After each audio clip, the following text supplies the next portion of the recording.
Welcome to Cybersecurity Under Pressure. Real attacks, real lessons. Every breach starts with something small. A trusted login, a missed alert, a system no one thought could matter. Here, we follow the incident.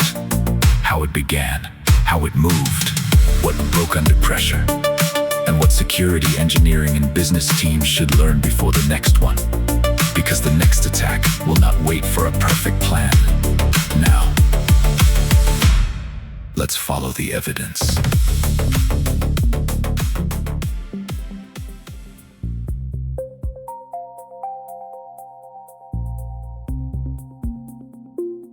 Picture this. It is 2:00 a.m. on a Sunday. You're the Chief Information Security Officer at a mid-sized, highly profitable software company. The house is completely silent. And then, your phone vibrates on the nightstand. It's an automated critical alert from your Security Operations Center. A severe vulnerability in an open-source data parsing library, right? A library that your flagship enterprise product absolutely relies on to function, is actively being exploited in the wild. The attackers aren't just theorizing. They're actively scanning the internet, weaponizing the exploit, and dropping ransomware payloads on affected systems. Suddenly, the adrenaline hits your bloodstream like a freight train, because you realize that under Article 14 of the new European Union Cyber Resilience Act, a 24-hour countdown clock has just officially started. You have exactly 1 day, one single rotation of the Earth to submit a formal early warning to government authorities. But there is a massive, seemingly insurmountable problem. Your software bill of material, or SBOM, is a complete and utter mess. It's fragmented across 3 different departments. You don't even know if the vulnerable function inside that library is actually reachable in your compiled code. The lead engineer who architected the integration is on a camping trip in the middle of nowhere. Your general counsel's phone is going straight to voicemail. The clock is ticking down from 23 hours and 59 minutes, 23 hours and 58 minutes, and the cold panic sets in. Oh man, yeah, it is the ultimate modern corporate nightmare scenario. And for a massive swath of organizations across the globe, it is about to transition from a theoretical tabletop exercise into a very harsh, very expensive reality. Good morning, by the way. I brought the good coffee today, the dark roast. You look like you need it. How was your weekend? Did you actually manage to unplug it all? Or were you buried in regulatory documentation and incident response plans again? Good morning, and wow, thank you for the coffee. I desperately need it today. I actually did manage to unplug for a bit, believe it or not. I drove out to the mountains, no cell service, no screens, just pine trees and absolute quiet. It was glorious.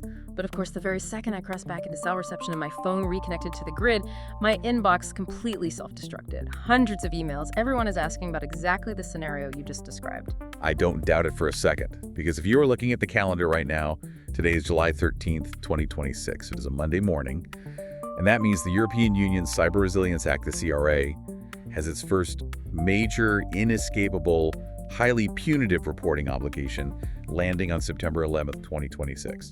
That is less than 2 months away. The runway is gone. Yeah, it's right on top of us. So our mission for this deep dive today is to really tear into this impending 24-hour reporting obligation.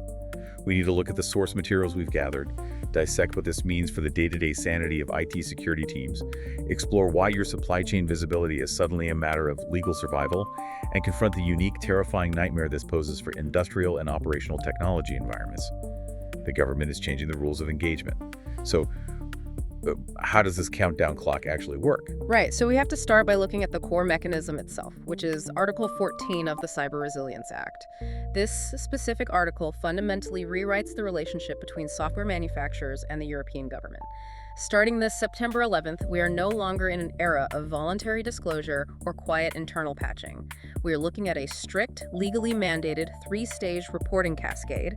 It goes 24 hours for the initial flag, 72 hours for an update, and then either 14 days or 1 month for the final autopsy, depending on the nature of the issue. Let's pause right there and clarify the triggers. Because reading through the panic online, there is this pervasive misconception that companies are going to have to report every single bug, every memory leak, every typo in their back-end code to the European Union. No, absolutely not. That would break the internet and the government simultaneously. Routine bugs, ordinary patches, standard maintenance, none of that is in scope here. All of that stays within your normal day-to-day vulnerability handling process. The CRA Article 14 clock only starts ticking for two very specific, very severe triggers. The first trigger is an actively exploited vulnerability, commonly referred to as an AEV. This means there is documented, reliable evidence that a malicious actor is actively using this specific vulnerability against a live system in the real world. A theoretical proof of concept published by a university security researcher on GitHub that does not count. It has to be weaponized. Someone has to be pulling the trigger. Exactly. It must be active exploitation. The second trigger is what the legislation calls a severe incident. This is a broader term for an incident that has a severe impact on the security of the product itself, compromising confidentiality, integrity, or availability on a large scale. If either of those triggers are met, the absolute moment your team becomes aware of it, the 24-hour clock begins. And that word aware is critical. The clock does not start when the board of directors is briefed. It does not start when your external legal counsel finally reviews the draft and signs off. It starts at the moment of credible technical awareness. And within that incredibly tight 24-hour window, you have to file what they call an early warning. Now, looking at the NIST guidelines, this isn't the full technical autopsy, right? You aren't submitting a 50-page forensic report. It's essentially just raising a flare to say, hey, something is happening. Here are the affected product lines we know about right now, and here's whether we suspect a malicious actor is behind it. Correct. It is a triage notification. Then you have 72 hours from that initial moment of awareness to file the full notification. This is where you have to provide the meat, the initial assessment, the severity scoring, the scope of the impact, and crucially, any mitigating measures you have taken or are currently advising your users to take. Finally, you have the final report. For a vulnerability, that final report is due 14 days after a corrective measure like a software patch becomes available. If it was a severe incident rather than just a vulnerability, the final report is due 1 month after your 72-hour notification. And you don't just draft an email and send it to a generic government inbox. The entire architecture of this relies on the single reporting platform, the SRP. This is the centralized hub being built by ENISA, the European Union Agency for Cybersecurity. It acts as a single entry point that is supposed to automatically route your report to the relevant national computer security incident response teams, the CRCERTs. Yeah, and the centralization aspect is actually one of the few mercies in this legislation. You report it once. You log into the SRP, you submit the data, and the platform handles the distribution. You do not have to hire lawyers to file 27 different, slightly varied reports for the 27 different EU member states in 27 different languages. The platform routes it based on your company's main establishment within the EU.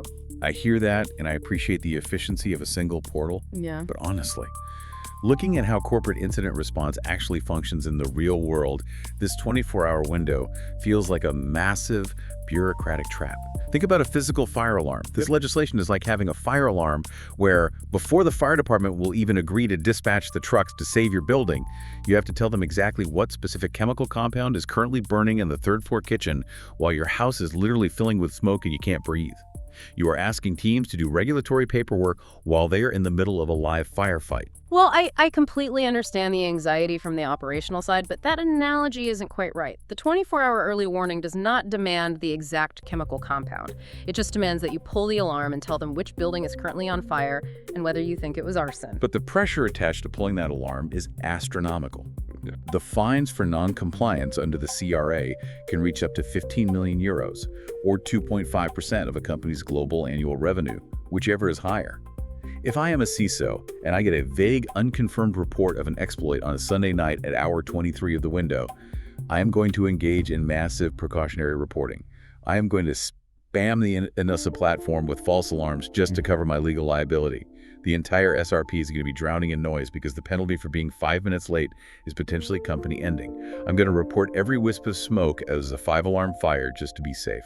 It is a valid fear, sure, but we have to look at the historical context that forced the government to write the law this way. The 24-hour deadline is a necessary forcing function. History shows us repeatedly that if you give companies a flexible timeline, they will sit on actively exploited vulnerabilities for weeks. They will quietly try to engineer a patch, push it out silently, and sweep the whole thing under the rug, all while their users remain completely exposed and actively compromised by threat actors. I mean, Yeah, that has happened, but The 24-hour rule strips away the ability to hide. And honestly, if your internal telemetry and your vulnerability management processes are so opaque and disjointed that you genuinely cannot confirm an active exploit on your own flagship product within 24 hours, your internal architecture is fundamentally broken. The regulation isn't creating the fire, it is forcing you to install smoke detectors that actually work. you are assuming perfect information flow. In the real corporate world, engineering teams and legal teams speak completely different languages. Engineering wants to fix the code, legal wants to manage liability. By forcing this 24-hour window, you are demanding a legally binding regulatory submission while the engineers are still trying to figure out which server is compromised. But the law explicitly accounts for that friction. It doesn't have to be a finalized, legally bulletproof court filing. It is an early warning. It is designed to give national cybersecurity agencies a head start so they can monitor if this threat is hitting critical infrastructure. The transparency is non-negotiable now. Fine, I see the logic, I hate it, and I think it is going to cause a lot of burnout, but in theory, I see why they felt they had to drop the hammer. If we don't have a hard deadline, corporations will absolutely prioritize reputation over transparency. But that brings us to the operational reality, because you cannot report on a compromised software component if you don't even know that component exists inside your product. Let's move into the technical prerequisite for surviving this legislation, the SBOM. Right, the software bill of materials. If the 24-hour clock is the threat, the SBOM is your only shield. It is a comprehensive, machine-readable inventory of every single software component, open source library, and dependency that makes up your final product. The classic analogy in the industry is that an SBOM is like the ingredients list on the side of a cereal box, but for code. But honestly, looking at the complexity of modern software, I don't think a cereal box does it justice. It is much more like the supply chain for a modern commercial airplane. Boeing or Airbus doesn't manufacture every single bolt, microchip, and seat cushion from scratch. They source them from thousands of third-tier suppliers all over the world. If a manufacturer in Taiwan realizes that a specific batch of navigation microchips they shipped 3 years ago has a fatal flaw, the airplane manufacturer needs an exact, serialized database to know instantly which 50 planes currently flying over the Atlantic have those exact chips installed. That is what an SBOM is. It's the master ledger of your supply chain. That is a much better way to frame it. And the CRA makes maintaining an accurate, up-to-date SBOM completely mandatory. Without it, you are flying blind. When a zero-day vulnerability drops in a widely used library, think back to the Log4j nightmare a few years ago. Organizations without an SBOM spent weeks just tearing their own products apart to see if they even used Log4j. Under the CRA, you don't have weeks. You will burn your entire 24-hour reporting window just trying to search your code repositories. And it gets even deeper than just having the master ledger, because knowing that a vulnerable microchip is somewhere in the airplane doesn't tell you if it is actually plugged into the critical flight systems or if it's just running the in-flight entertainment screen in row 42. That is where VEX enters the conversation. Vulnerability Exploitability Exchange. Yeah, VEX is the operational evidence. It is a companion document that lives alongside the SBOM. Let's say a vulnerability scanner flags a critical, addedly exploited vulnerability in a specific open source component, and your SBOM confirms that component is indeed inside your software. The VEX document allows the manufacturer to officially, cryptographically state, yes, that component is present in our software. However, the vulnerable function within that component is not exposed, executed, or reachable in our specific implementation. Therefore, this product is not affected and no patch is required. So it is the get-out-of-jail-free card for auditors. It is, but only if it is based on verifiable technical reality. You can't just claim you aren't vulnerable, you have to document the rationale. This is where the industry is rapidly standardizing.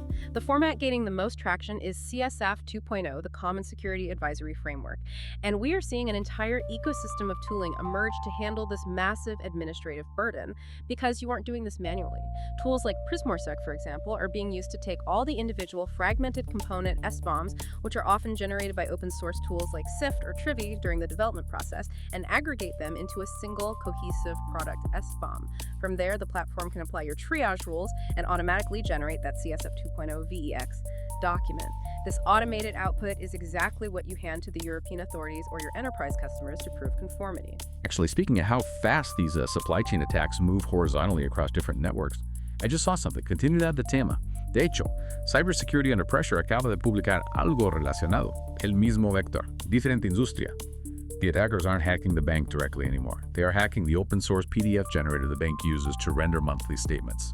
Supply chain attacks are the defining threat vector of this decade. When you rely on third-party components to build your software quickly, you inherit all of their undocumented vulnerabilities. That is precisely why the machine-readable nature of these documents is so vital. You hear terms like SPDX or CycloneDX. Think of these not just as file types, but as standardized languages. Before this, every security tool spoke its own proprietary dialect. Now, if your scanner speaks CycloneDX, it can talk directly to your compliance database, which talks directly to your threat intelligence feed. It is a beautiful system when it works. An alert drops globally, your internal systems automatically query your centralized SBOM repository using that standardized language, and within milliseconds, you know exactly which product versions contain the vulnerable library. It is automated, frictionless triage. Oh, stop right there. I have to interrupt because we are veering into a utopian fantasy. What do you mean? That sounds incredibly beautiful and elegant for a Silicon Valley unicorn with a massive DevSecOps budget, a fully mature cloud infrastructure, and a dedicated team of 50 engineers whose only job is to build compliance pipelines. But what about the real world? What about the 15-person specialized manufacturing company in Bavaria that makes highly customized IoT temperature sensors for industrial bakeries? They don't have an automated CycloneDX pipeline. They keep their SBOM on a PDF export that lives on a dusty internal wiki page that hasn't been updated since 2023. This regulation demands patience for the smaller vendors. You cannot drop the hammer on a 15-person shop and expect them to perform at the level of Microsoft. They are going to get absolutely crushed by this administrative burden. Look, I hear the sympathy in your voice, but the urgency of the September 2026 deadline does not care about your company's size or your administrative feelings. The Cyber Resilience Act specifically does not include a general SME, small and medium enterprise exemption for these core security obligations. But that's ridiculous. If they don't have the revenue to buy enterprise aggregate tooling, You don't need 50 engineers to generate a standard SBOM. Generating a CycloneDX file during a software build process can be integrated into existing CI/CD pipelines relatively easily using free open-source tools. You have to look at it from the perspective of the risk, not the vendor. The risk posed by a compromised, internet-connected IoT temperature sensor sitting inside a critical food supply facility is the exact same, whether the company that built it has 15 employees or 15,000 employees. The vulnerability does not care about the vendor's headcount. The ransomware gang does not care about their revenue constraints. but the reality of actually implementing these automated pipelines is The reality is that relying on a static PDF on a forgotten wiki page is negligent in the year 2026. If you are going to profit from placing a product with digital elements onto the European market, you have to meet the baseline of security, period. If you cannot afford to secure the software, you cannot afford to sell the software. okay, fine. I will concede that the government isn't going to lower the bar. But even if these smaller companies manage to get their automated SBOMs working, they are going to slam headfirst into the next massive hurdle. Because once you have total visibility into your code, you realize just how much of it is broken. They're going to drown in noise. The noise problem is incredibly real, and a massive point of friction. We're looking at data right now from Fluid Attacks, and it shows that approximately 80% of modern application code is third-party open source. Let that sink in. 80%. That means the software you are selling, the software you put your company's logo on, you only actually wrote 20% of it. The rest is just glued together from free code repositories online. Exactly. And because of that massive reliance on external code, security teams are absolutely drowning in vulnerability reports. When you run a standard software composition analysis and SCA scanner against a modern application, the dashboard will light up like a Christmas tree. It will flag hundreds, sometimes thousands of known vulnerabilities. But, as the research from Fluid Attacks clearly points out, the mere presence of a vulnerable third-party component does not mean the application itself is actually vulnerable to attack. Right, this is the crucial distinction, and this is where a concept called reachability analysis comes in to save the day, and frankly save the sanity of security engineers everywhere. Reachability analysis is the process of determining if an attacker can actually exploit a known vulnerability within the specific, unique context of your application. It answers a fundamental question. Is the vulnerable function within that third-party library actually being called, referenced, or executed by your proprietary code?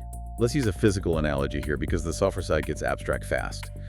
Think of this like a massive automotive recall. You get a frantic, urgent alert in the mail from the government, stating that a specific brand of airbag is violently exploding when triggered. It's a critical, life-threatening flaw. You panic. But then you hire a mechanic to do a reachability analysis of your specific model of car. The mechanic looks at the design and says, okay, yes, you technically do own that exact brand of defective airbag. It is in the car. However, the manufacturer actually installed it sitting in the trunk of the car, completely unhooked from the steering wheel, just acting as a heavy paperweight to balance the chassis. It is technically inside the vehicle. An inventory scan would flag it, but it cannot be triggered. It cannot hurt you. The flaw is unreachable. Oh, that is an excellent analogy. If the execution path of the software never actually reaches the vulnerable lines of code, the risk is entirely theoretical, not practical. And we can determine this execution path through two distinct, highly technical methods: static reachability analysis and dynamic reachability analysis. Walk me through how those actually work under the hood. Static reachability analysis looks at the software architecture without actually turning the software on. It essentially reverse engineers the source code, reading it line by line like a detective following footprints. It builds what we call call graphs, tracing every possible mathematical path from your application's user interface all the way down into the deep foundational libraries. It is fantastic for early integration into the development lifecycle because it's fast. However, static analysis has limits. It can miss complex interactions that only occur when the software is actually running in a live environment. That is where dynamic reachability analysis comes in. You turn the software on in a safe environment, and the dynamic tools monitor the live memory and runtime behavior. It watches the application as it executes in real time to see which components are actively being loaded and used. Combining both static blueprints and dynamic runtime observation gives you the highest possible confidence. So let's tie this back to the CRA and that terrifying 2.00 a.m. scenario we started with. If I am a manufacturer and the ENISA 24-hour clock is looming because of a massive library exploit in the wild, but I can prove mathematically and verifiably through both static and dynamic reachability analysis that the vulnerable function is not reachable in my compiled product, do I still have to wake up my legal team and file that 24-hour early warning? No, you do not. If you have definitively proven and documented that your product is not affected because the vulnerable code is unreachable, then your product does not possess an actively exploited vulnerability. The CRA Article 14 clock does not apply to you for that specific incident. Wow. The psychological relief of that is staggering, not to mention the saved financial resources. Instead of drafting a panicked regulatory submission to the government, you log the reachability analysis as proof, you automatically update your VEX document using that CSF 2.0 format we talked about, you publish it for your customers, and you go back to sleep. Filtering out that false positive noise is the only way human security teams will survive this decade. It represents the necessary evolution of vulnerability management. We are finally moving away from just blindly looking at CVSS scores, those 1 to 10 severity numbers that lack all contextual awareness, and moving towards context-aware risk prioritization. A critical 9.8 vulnerability means nothing if it's sitting unhooked in the trunk. Context is everything, which is a perfect pivot to an environment where context isn't just about code execution, but about physical safety. An environment where applying a software patch can literally cause explosions. We need to talk about the operational technology nightmare. Right, OT and ICS operational technology and industrial control systems. This is the domain where the digital world bleeds directly into the physical world. We aren't talking about web servers crashing and losing some emails. We are talking about water treatment plants, national power grids, offshore oil refineries, and railway signaling systems. And the threat landscape in this sector is horrifying right now. Looking at the latest 2025 and 2026 intelligence reports from Dragos, IPC2U, and the Industrial Cybersecurity Center, the CCI, the statistics are incredibly grim. Ransomware operations specifically targeting industrial sectors spiked by 87% year over year in 2024. And it is vital to understand that it is not just data theft or extortion anymore. According to the data from Waterfall Security, 1,015 industrial sites experienced actual physical operational disruption from cyber attacks in 2024. That is a 146% increase from the year before. Assembly lines halted, valves locked, grids destabilized. So into this chaotic environment, the Cyber Resilience Act enters the room and dictates, hey, manufacturers of industrial equipment, you need to provide patches for actively exploited vulnerabilities within 14 days. And the entire OT world collectively screams in horror. Because the life cycles, The physics and the operational realities in OT are entirely alien to traditional IT. In a corporate office, you push a Windows update at 3:00 a.m., the laptops reboot, and the accountants get back to work at 9:00 a.m. In OT, the equipment life cycles are 15 to 30 years. And you cannot just casually reboot an oil refinery or a blast furnace to apply a firmware patch. Exactly. Imagine making that phone call. Hey, plant manager, I know we are in the middle of a highly volatile, critical chemical mixing process that could cause a toxic cloud over the city if the temperature drops, but the EU says we really need to apply this firmware update to the programmable logic controller right now, so we're just going to turn it off for 5 minutes. It's absurd. The CRA isn't entirely blind to this reality, though. What this regulation is designed to do is force OT hardware vendors to finally fundamentally change how they engineer these systems. They have to build secure, by-design PLCs and controllers from the ground up. We are going to see a massive mandated push towards IEC 62443 compliance, that is the international standard for secure industrial automation. By legally mandating these strict reporting and patching timelines, the CRA is forcing the vendors to architect their systems with modularity in mind so that updates can be applied to individual microservices without taking the entire physical factory offline. It will drive innovation and high availability updates. Okay, I'm going to push back incredibly hard on this. You are being wildly, dangerously optimistic about the capabilities and motivations of legacy industrial vendors. Sure, in a perfect academic world, vendors spend millions designing brilliant modular updates. Do you know what happens in the real world? The vendor throws a barely tested patch over the fence to meet their CRA legal obligation, wipes their hands, and says, "Here you go. We provided the patch within 14 days. We are legally compliant." And they leave the poor infrastructure operator holding the bag, trying to figure out how to shut down a hospital life support system or a municipal water pump to apply a patch that might brick the 20-year-old hardware entirely. You have to separate the legal entities here. The CRA specifically regulates the manufacturer of the digital product, not the operator using it. But that is exactly my point. The manufacturer's legal compliance forces the operator's operational downtime. The operator is the one taking the massive physical and financial risk of applying a modern patch to a legacy system that might just refuse to turn back on. The vendor gets a gold star from the EU, and the hospital has to cancel surgeries for 3 days. That tension is precisely why alternative mitigations are so crucial in the industrial space and why the CRA allows for them. If immediate patching is simply not possible due to severe operational constraints or safety risks, the research from Dragos highlights exactly what security teams must do instead. You don't just leave it vulnerable, you rely on compensating controls. Okay, let's explore that. If I can't apply the patch to the chemical mixer, what is the alternative that satisfies the security requirement? Strict draconian access controls, deep network segmentation. If you cannot patch the vulnerable controller, you physically and logically isolate it. You move it into a dedicated, air-gapped network segment where it cannot communicate with the internet or the broader corporate IT networks. You implement continuous anomaly monitoring focused entirely on specific industrial protocols, and you rigorously maintain what we call golden images, perfect, clean, restorable software backups of the system state, so that if a system does go down or gets compromised, you aren't trying to patch it live. You simply wipe it and recover it instantly via a physical console on the factory floor. It's interesting you mention isolation because the Industrial Cybersecurity Center, the CCI, actually proposed a framework called the Industrial CRA, which is a multi-sectoral adaptation of the law. They argue for classifying industrial products by risk tiers, important class 1, class 2, and critical, because a digital temperature sensor in a warehouse does not need the same regulatory hammer as a railway interlocking system. They are actively lobbying for a 5-year transition period for legacy products that are already in operation. Which logically makes sense. You absolutely need proportionality and regulation, otherwise you paralyze the economy. But the fundamental truth driving this legislation remains. The era of insecure by design in industrial environments is permanently over. We can no longer tolerate critical infrastructure running on vulnerable, unpatchable code.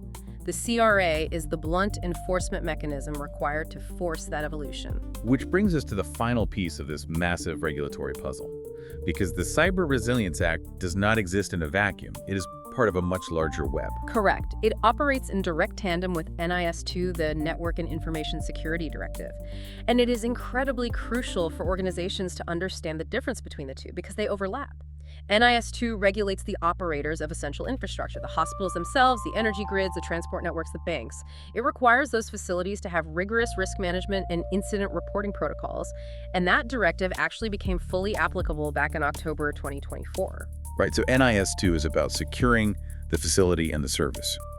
The CRA, on the other hand, regulates the manufacturers of the digital products used inside those facilities, the people engineering the MRI machines, the smart electrical meters, the commercial routers. Exactly. Together, they form what the industry calls a compliance handshake. The hospital operator, under severe pressure from NIS, demands secure, documented products to pass their own audits.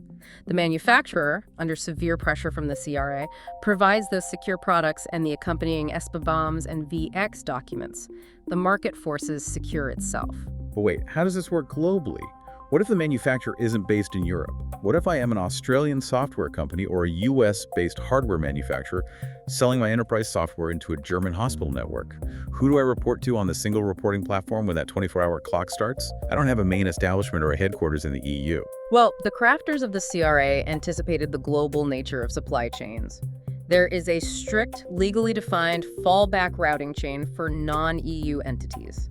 If you do not have an EU headquarters, your reporting coordinator, the specific national CSRT, you answer to defaults to the member state where your officially designated authorized representative is established. And if I am a mid-sized US company and I haven't bothered to hire an authorized representative in Europe, then the liability and the routing fall to the member state where your importer is established. If you don't have a dedicated importer, it falls to your distributor. And if all else fails, the routing defaults to the member state where the highest number of your end users are physically located. that sounds like an absolute logistical nightmare. You really need to map this exact chain out now. You do not want to be desperately Googling your German distributor's legal headquarters address at hour 22 of a live cyber crisis while ransomware is locking up your servers. Exactly. Which is why establishing a formal product security incident response team, a PFRT, is the single most vital organizational step any manufacturer can take right now. As the guidance from Ian's research explicitly points out, surviving the CRA is not just an IT problem anymore. A PR must cross departmental boundaries. It requires engineering to understand the technical flaw, legal to review the regulatory liability, communications to handle the public fallout, and executive leadership to sign off on the business risk.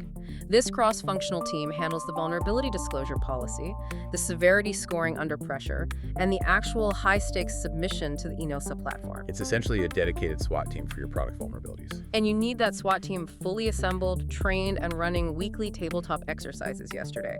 Because September 11th, 2026 is a hard, immovable deadline. There are no extensions. Okay, as we wrap this up, let me leave you with a final provocative thought. Imagine it is September 12th, 2026. Day 2 of the new CRA reporting era. A massive global zero-day vulnerability drops in an open-source library as ubiquitous and widely used as OpenSSL. Thousands upon thousands of software manufacturers around the world suddenly realize their products might be exposed. They don't have time to run proper static and dynamic reachability analyses. The legal teams go into total panic mode over the 15 million euro fines. Will the ENOSA single reporting platform simply crash and go offline from a massive, completely unintentional DDoS attack as 10,000 terrified companies attempt to file 24-hour precautionary reports at the exact same second? It is a very real, very frightening possibility. The technical resilience of the government's platform will be tested immediately and severely. But even with the inevitable growing pains, the friction, the noise, and the immense corporate anxiety we have discussed today, if we step back and look at the macro picture, this regulation is monumental. Despite the pain of implementation, the Cyber Resilience Act is forcefully dragging the global digital economy out of the dark ages. We are finally moving away from a world of hidden, perpetual vulnerabilities and opaque supply chains. We are shifting the burden of security away from the end user and placing it squarely back onto the entities that profit from writing and selling the code. It is a painful, expensive evolution, but it is an absolutely necessary one. Check your systems, check your assumptions, and maybe, just maybe, question whether what you trusted yesterday is still trustable today. And that's all for this episode of Cybersecurity Under Pressure. Real attacks, real lessons. See you in the next chapter.